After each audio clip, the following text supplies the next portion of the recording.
Well, we got together as a group here last year. It was a group of ladies who wanted to learn how to stitch and sew and do a little bit of patchwork.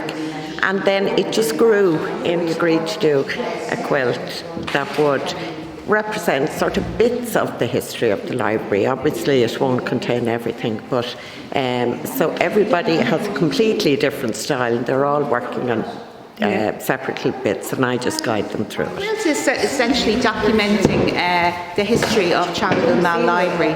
It's 125 years old this year.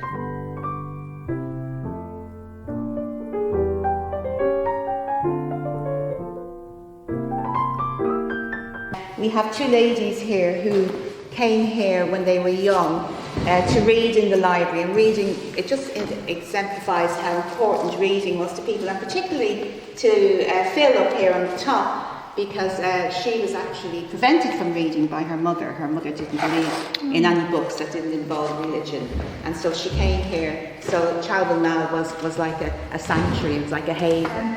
Charleville Mall keeps coming up again and again as a place that they've come to, not just for reading and borrowing books, but as a safe haven. And then when we started into the history, we started to find things out about, like when the North Strand bomb happened in 1941, people came here for shelter. During the huge flood in 1954, again, used the library.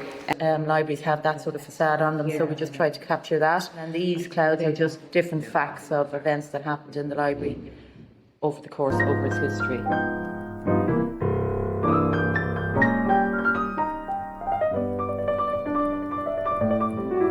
These are representing the book that was in the library before when it went on fire.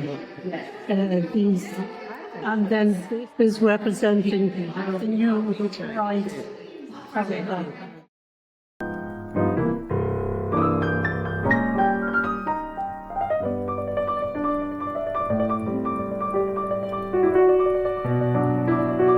It would be his neighbourhood. And what I'm trying to do is, copy this picture, right? I used a little bit of a hood from my coat to make his jacket and stuff. And then with this one, so this book written by Anna Carey about the Dublin lockout, the boldness of Betty. In the book, her character Betty comes to Charleville Mall Library.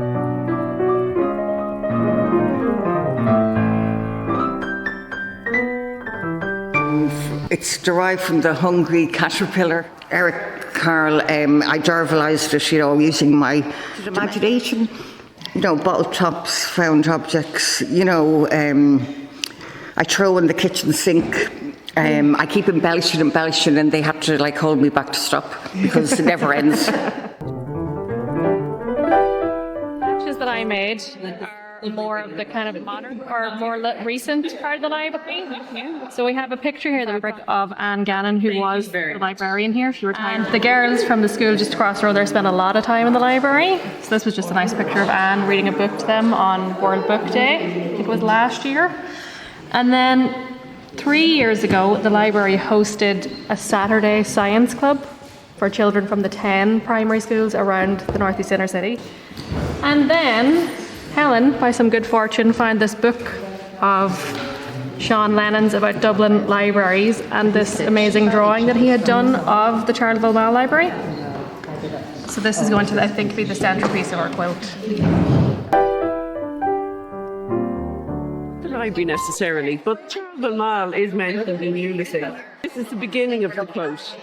I couldn't tell you what chapter it is, but and it finishes with, it was idyllic.